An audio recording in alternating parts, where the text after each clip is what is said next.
one of my new best friends, Hayin Kimner, and I met probably a month or so ago, and we were connected by the grand convener, Elizabeth Estes, who, of course, has brought many of us to the table in a desire to continue breaking barriers and building bridges, if you will. And in the course of doing the field guide work that you just heard about, it became really clear, as it had not been, at least for me before, about the interdependence of the county-level systems of care work, that is, departments and agencies in each county doing their infrastructure building, the rewiring, and the interdependence between that and the work, the implementation work in successful community schools.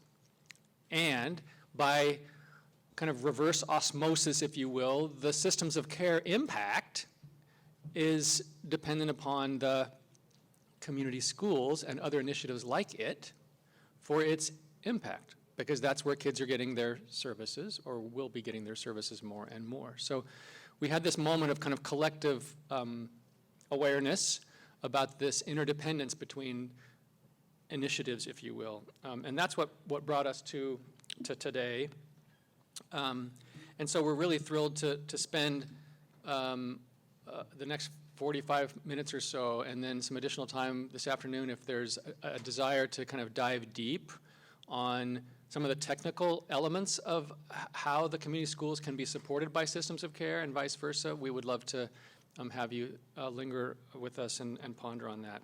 But this is, there's this unique and recent opportunity to connect and interface these systems. And the reality is that unless and until county agencies address their long-standing programmatic and relationship disconnections, then it's unlikely that any local school effort or community effort or agency effort will result in any impact. And we know this because we have been pouring money in California at problems for decades without doing the rewiring. The most profound example of this, not to indict anyone, is the lottery, right? If you're a graybeard like me, remember what the promise of the lottery was? If you pass that lottery and we fund schools this way, we won't ask you for any more money. Doesn't happen, right? Doesn't happen.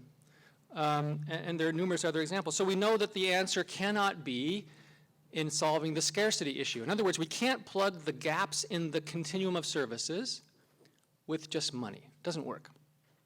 We have to do the rewiring and the infrastructure work. And so that's really the essence of the premise for our conversation. You've seen this slide already. I'll come back to this in some detail a little bit later on in terms of the role that the integrated core practice model plays. And I know that that's an unfamiliar document for most of you, but we'll dig deep into that because it's super important as we move forward in California. So I won't belabor that slide and then yield to Hayin, who's going to introduce us to community schools work, and then we'll come back to systems of care. I am not too tall for this mic. Great to be here. This is my second post Zoom screen presentation, so I'm still getting used to making real eye contact with people instead of staring at my notes, so pardon me. I want to start off by just getting a show of hands. Who is familiar with community schools? You don't count, Gina. You already went to my last presentation. Okay, of those hands, keep your hands up, please. How many of you are super duper experts, call on me if you need help? All right, yeah, okay, awesome. Great, just helpful to know. Oh, before I do that, oops. At your table, I would like you to make eye contact with somebody, because we can do that now. And I want you to take a word in your head that you have. I know it's going to be weird for the tables of three, but work it out. I want you at the count of 3 to say whatever words come to mind that you think you know about community schools. Ready? Eye contact. 1, 2, 3.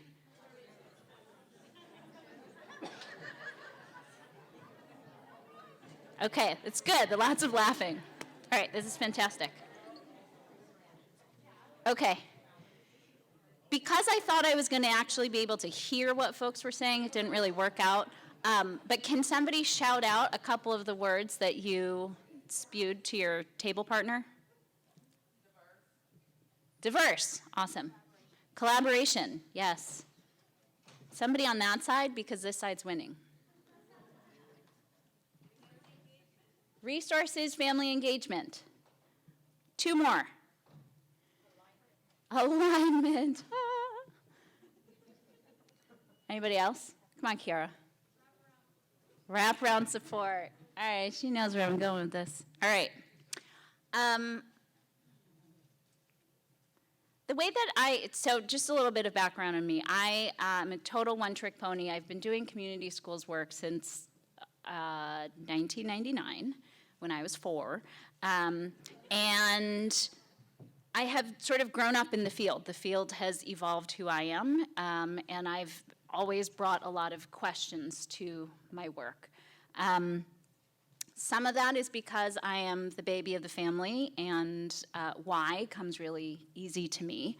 But it's also because we haven't done a good job collectively of really talking about what does rigor, implementation, fidelity, outcomes, accountability mean on a day-to-day basis on the ground level, right? So these are all the questions that the field is still grappling with.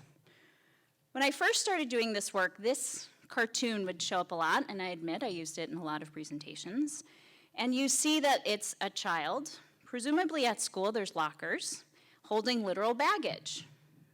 Homelessness, hunger, sickness, and a very well-meaning adult with a clipboard, I think, watching to be like, oh, where's that kid going? Is he late for class? And this whole idea of this is the problem that we need to solve, right? Young people are not doing the great learning that they could be doing because they have all this baggage that they're carrying around. So community schools was about literal wrap-around services. How do we bring all of the assets from the outside, this expert, that expert, this, calling it all sorts of words. At some point, we used to talk a lot about youth development. Now we talk about social and emotional learning. But how do we bring that all to school? Hence, wrap around. But when we were talking about that, we were never actually really talking about what was happening in the classroom. That young person's still in the hallway. We weren't talking about the core technology of instruction. We weren't talking about the relationship and the social nature of teaching and learning. We were wrapping around, hence the little red brackets. We're only going in as far as we're allowed to. My understanding and the understanding of the field has thankfully been evolving as we start to think more about shared accountability. Right? This isn't transactional. This isn't like, oh, can you come in here and can you take all the baggage from that kid in the hallway so they can go into a really boring classroom to not be engaged, to not be seen? That this is really about a whole child school improvement strategy where districts and schools work closely with teachers, students, and families and partner with community agencies and local government to align, the word alignment over here, community resources behind student outcomes. Kiara said this because she knows that what I am going to say is that this community schools is not a collection of co-located or wraparound programs and services. There's no why in that. The why in that is not actually about student well-being. It's not about student learning. So when people say, well, then what is community schools if this isn't just about wraparound? Well, these 5 things come from a paper that we did with PACE. This was sort of at the end of the summer of 2020, pre-Delta, when we kind of thought like, oh, now's our time when we can reimagine and rebuild schools, and like we're all going to be in person, and now that, the has hit the fan, that we can really come together and we have all this shared humanity. And we thought, how do we help schools, and youth-serving, family-serving organizations come together around these 5 principles, around centering relationships, around addressing whole child needs, strengthening staffing and partnerships, making teaching and learning relevant and rigorous. Imagine that. We're going to talk about what's actually happening in the school, in that classroom with the teachers, and empowering teams to reimagine and rebuild, right? This was not a community schools effort, but what we learned from the pandemic, what we learned about the shared humanity that we all have, is that this is what we were, this sort of, out of the chaos came some clarity. How are we connecting to people? How are we actually seeing them not just for their trauma or for their challenges or for what the survey said or what, but saying like, does anyone see Mike? Is Mike in school? I haven't seen him on the Zoom screen, and when he logs on, he never puts his camera on. What is that about? So thinking about what are community schools, these are about reorganizing and strengthening, yes, structures, resources, but also the relationships that turn into the practices of schooling. And this is about leveraging the expertise of our humans, right? Of students, families, teachers, and partners around these 5 elements. Number 1, this is about high quality teaching. This is about inclusive practices. This is not about otherizing. This is not about sending kids out to go get fixed by some other expert. This is about a collective way of holding our young people and seeing their possibility. That means having safe and inclusive classrooms and school climates. Yes, integrated support services and enrichment opportunities, but also the active engagement and empowerment of students and families. Nobody likes a handout. Nobody wants to come and be like, oh, you're right. I am a hot mess. I'm so glad you're going to help me. If you actually believe in my potential, then it's going to be a lot easier for me to imagine possibility and to see you as somebody who cares about me and values me. So if we're not investing in those relationships and letting the folks closest to the challenge actually have some voice and empower them to say, these are what the challenges are, and here's how I understand it. That's valid. That isn't an intake. That's a conversation around whole school systems change. And how that gets plugged in is really talking about leadership and governance, that these are about organizational practices. This isn't about like the once a month coffee with the principal. This is about the LCAP. This is about real decision making around where are those resources going? Who are the partners? Why? What are they being held accountable to? Why are they here? Right? I had a principal that I worked with in a school district who, when I came to their school, they said, I've got 60 community partners, and by the end of the year, this was November, by the end of the year, I'm gonna have 100. This is a small K-8 school. I was like, why? And he looked at me like I was crazy, because obviously I'm the community school person. I'm gonna be like, oh my God, that's amazing, you're the best partner school principal in the world. But they're without any intentionality, without really thinking about what does that mean in terms of decision-making, governance? Who wants these folks here? What are they doing? How does this fit into what the needs are of your school? It doesn't make sense, right? So this is not an opportunity to go shopping for partners. This is not an opportunity to have that conversation. Start not with the partner shopping, but the lived realities of the humans that are part of your world. I pushed the wrong button. Okay, so what are we talking about? Pillars, frameworks, gears, trees. There's a different slide with about 100 different images. But essentially what this comes down to is really thinking about the relationships, and not only thinking about family and student relationships as primary, as the foundational way to engage in this work, but also within organizations and across organizations. Collaborative leadership is really important, and it's nothing, what the conversation we were having before is like, nobody's funding this connective work. Well, that's the same thing for schools, right?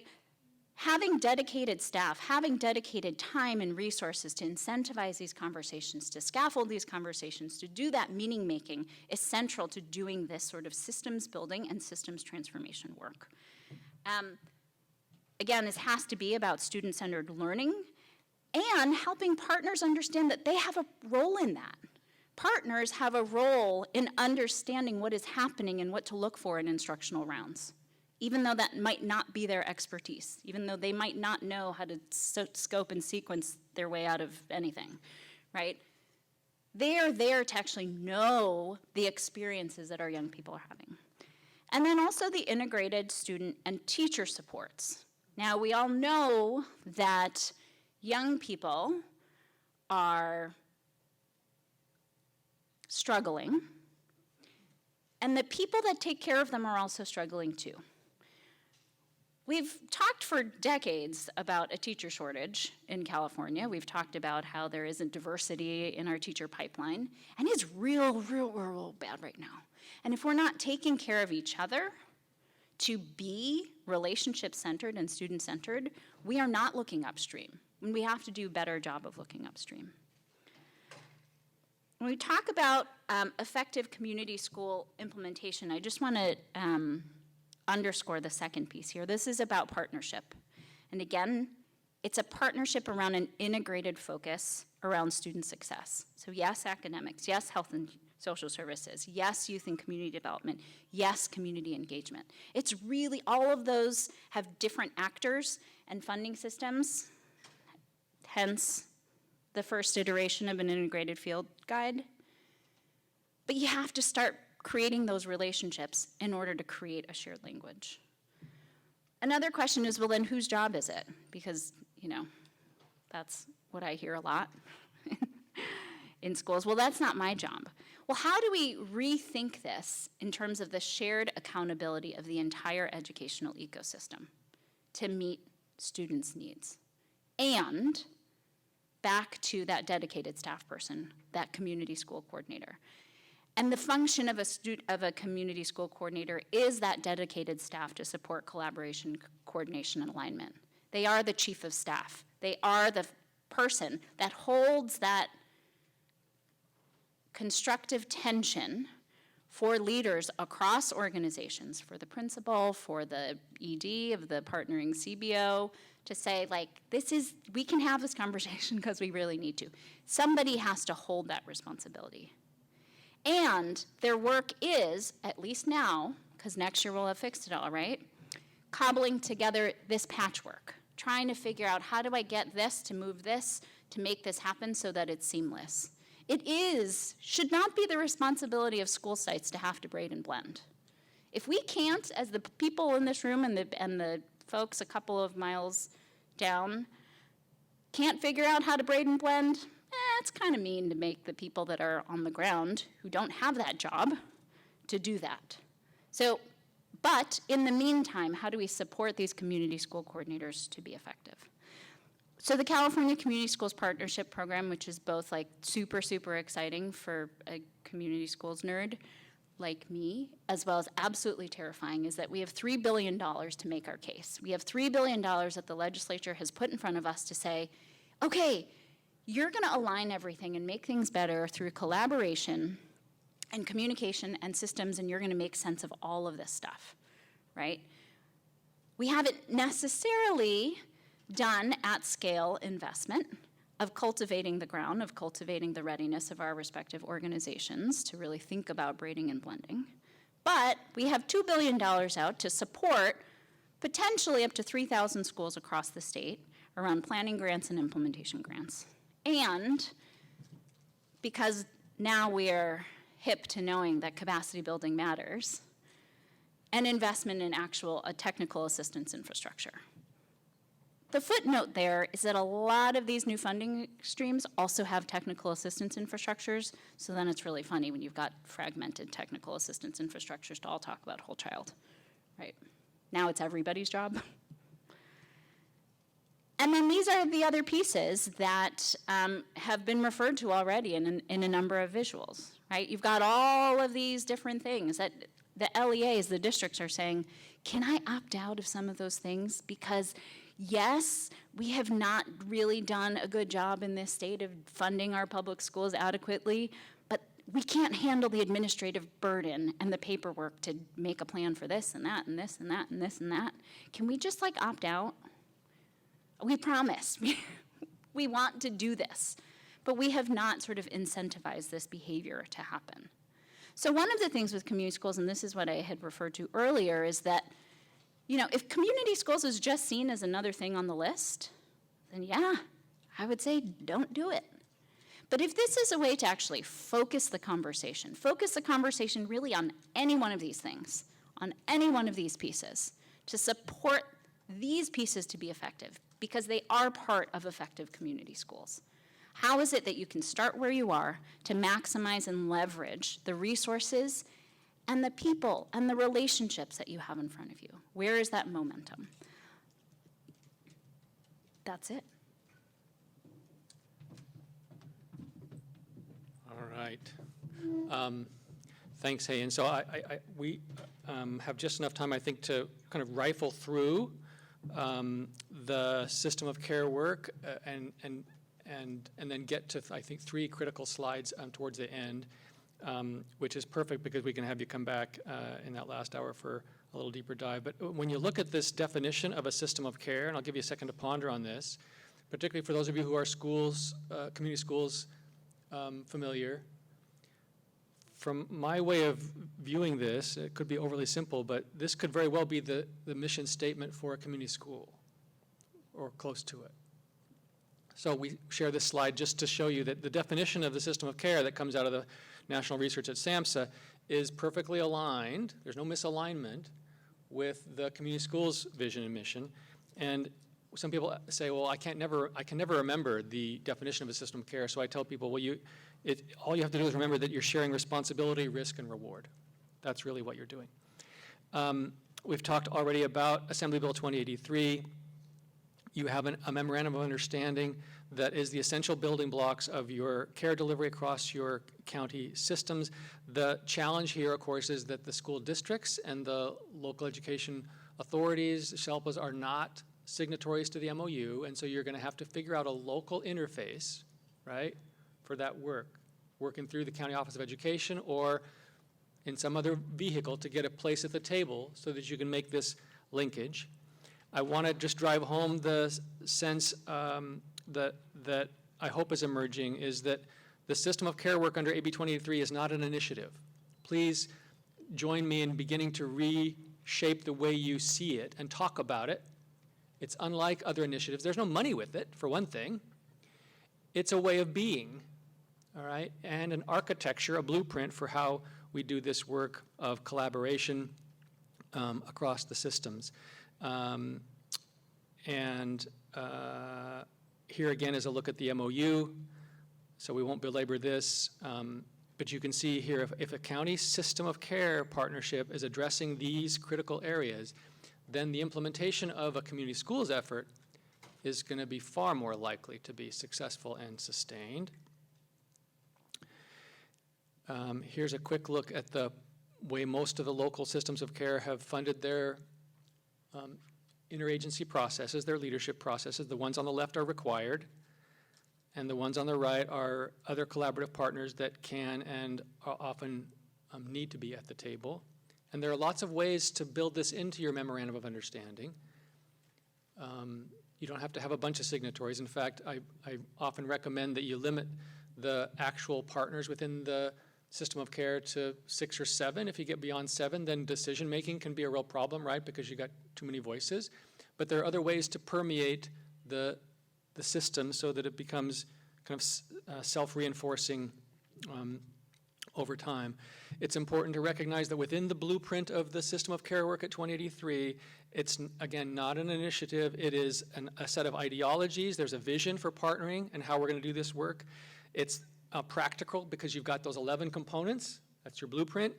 And then critical to this work, and you've heard Hayin reflect beautifully about this and others this morning, it's relational. And I want to get to this for just a second. The Integrated Core Practice Model is a document that we'll be hopefully hearing about later this summer.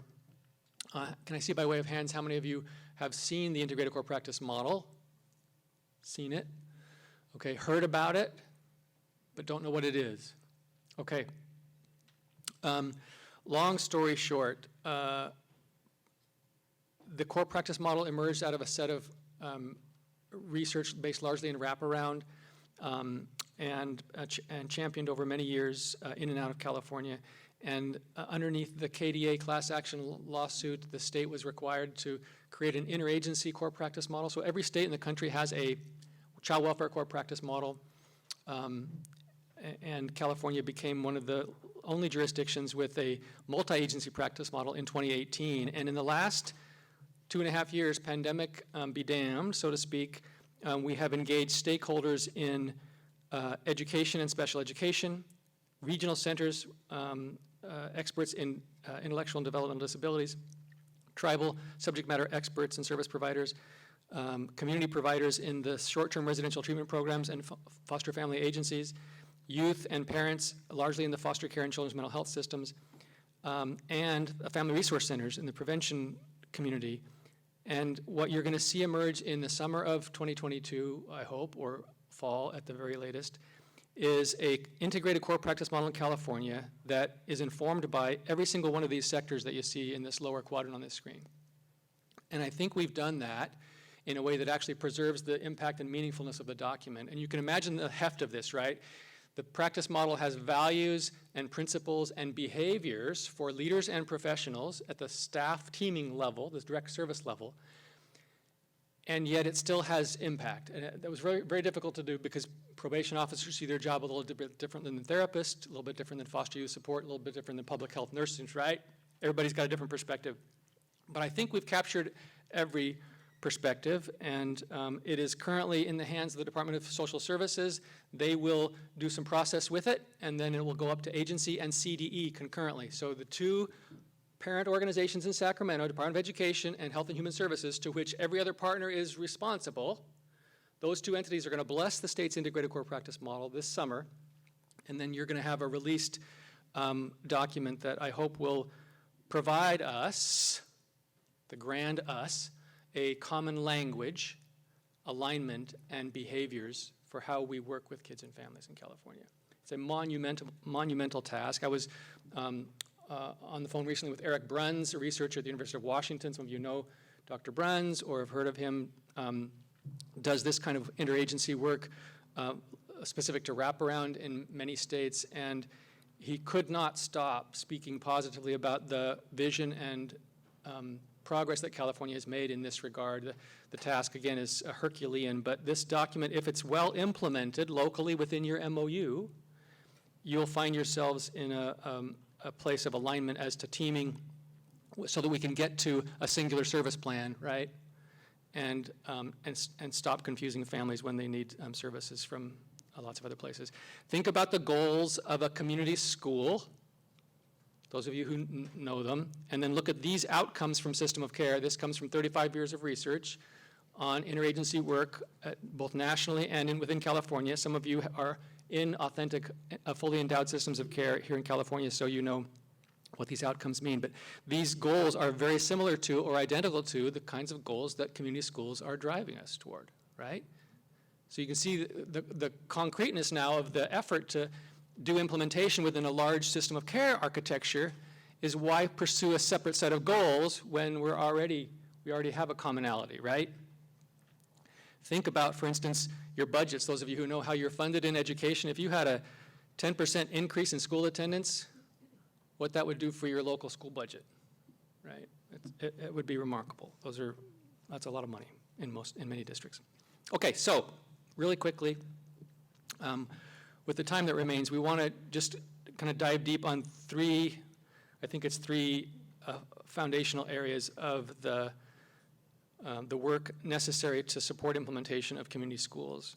The first is, think back to the MOU, right? So let me rifle back there really quickly to the 11 components. Those are in the other slide deck, but here they are. Here, one of them, of course, is information sharing. And so the imperative here is that absent a more timely, fluid, seamless way of communicating about the people we're trying to serve, we'll experience continued delays in care coordination and a misalignment of our services, which is honestly the root cause of much of the disengagement and failure of care. It's the fact that we can't talk about our kids without their authorization or their caregiver's authorization. This is a highly prescriptive area. It drives us all a little bit crazy, or a lot crazy. And while a singular release of information is being beta tested in a couple of counties, I know we have Tuolumne here with us today. They're very close. They've been doing some beta testing, as you heard Calaveras as well. Nevada County has been using a singular release of information across its systems of care for a couple of months now, very small numbers in Nevada, but they're learning as well. The state is pushing towards a singular release of information, but you can imagine the gargantuan task that is to do that. And what I want to say is the workaround to that is get your attorneys in the room and don't let them come out until they're settled on a workaround. And what that workaround would be is, if you go back to the 2083 MOU, you just invite them to align their language, and you put that language in the MOU. Now, the state's tried to endow this a little bit with 2083, but some of you who are familiar with 2083 know that there's this vague language about ILT members can communicate about kids in the system. It was intended for them to be able to break down barriers here, but the language falls way short of being what's needed, right? Because the ILT actually in most counties doesn't even talk about the kids. They're talking about system issues and policy, right? So it's a good intention, but it leaves us still with no tool. So what you have to do is build the tool locally again. Not fair, not right, but that's where we are. So get your lawyers together and find language that works. And you may have to, I'll just say my bias here, I'm not an attorney, I don't dispense legal advice, but there's a fair amount of literature that suggests we have overweighted privacy law in this country for 25 years, ever since HIPAA.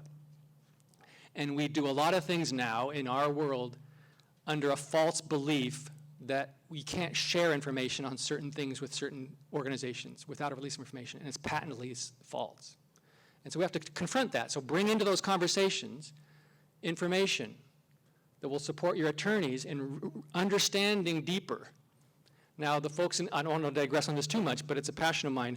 The folks in Washington have been spending the last 2.5 years trying to figure out how to adjust HIPAA, because they're acknowledging that this very fact exists. And they took 6 months worth of stakeholder input from across the country. I hope that when HIPAA is updated later this year, if the feds get around to it, that you'll see a significant softening of the language around care coordination, because we don't have ambulance drivers that drive up to emergency rooms, and when the triage nurse comes out to ask the ambulance driver, well, tell me about Richard, the ambulance driver doesn't say, well, I don't know, I can't because he didn't authorize it, you ask him. Right? We don't do that. But we do it in most of our worlds. So that's enough on implementation interdependence, number one. Number two, uniform service planning. You know that there are multiple plans, right? Every time a kid comes in a new door, we write a new plan. And there are rules that say you have to have that. And we need to challenge ourselves, and the intent of Assembly Bill 2083 is to challenge that notion. And I know a couple of you have been in counties historically where you had made progress towards a uniform service plan. Placer had one years ago. There are challenges around it, but I would love to visit with you offline. If you wanted to make the jump into a uniform service plan, I think it's worth the effort. Until we get to a singular plan for kids, we're going to have this challenge of coordinated care. And then finally, the third implementation interdependence is around sharing of resources. We've talked about this already, but if we get stuck in these cyclic trends without figuring out the long-term sustainable supports, then we're in a death spiral. We have to be able to figure out how to put new programs that come with well-intended legislative action into existing architecture in such a way that we can maximize Medi-Cal, we maximize the Mental Health Services Act, the state foster care monies, all of those resources. The bottom line here, and people hate it when I say this, but we operate and live in the richest state in the country when it comes to kids and family services, not necessarily on a per capita basis, but other states drool over the Mental Health Services Act, First 5, state foster. Some states do not have state foster care money at all, so they live with 4E and 4B, and that's it. State does nothing. California pours millions into foster care, okay? LCAP, another example, states don't have local control funding formulas that give you the flexibility locally to use those dollars the way you want to. All of that flexibility and the richness should make it easy, right? But again, with each of those allocations comes a prescriptiveness that you have to fight through locally, because the state's not going to figure it out. They're not going to do it. I'm just telling you. We got to do it locally. That's where you know your kids best and your family's best, and where the requisite changes will happen most effectively. So here's I think making the connection and trying to sum up here a little bit. Your interagency leadership team is the governing body of the system of care, and you need to figure out a way to connect the LEAs and their work into that. And particularly in a county where your LEAs might struggle in their relationship with the county office, because some of you are in counties where that's true, right? Politics are politics. Fight through it. Stop blaming and shaming, and get in the sandbox together. And if forgiveness is necessary on a relational basis, then ask for forgiveness and take your toys with you when you do that. The county mental health plans are understaffed right now, just like you are in schools and in foster care.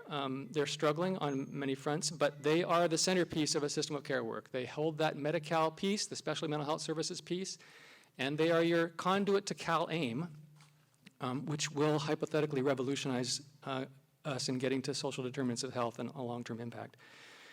And then finally, just use that system of care team, if you can, to connect all your services within the planning process so that you don't end up in a community schools planning process where you're absent the supports you need from the county health and human services agency. That'll leave you on an island, right, and really minimize the impact of your implementation work going forward. Hayin, final thoughts or reflections at this point? Okay. I think we're going to dispense with questions now and come back in that last deep dive. And please come prepared with your technical questions. We will hang around. If you want to start to explore any of those aspects in great detail, we'd be happy to work on solutions with you all. Thanks a bunch.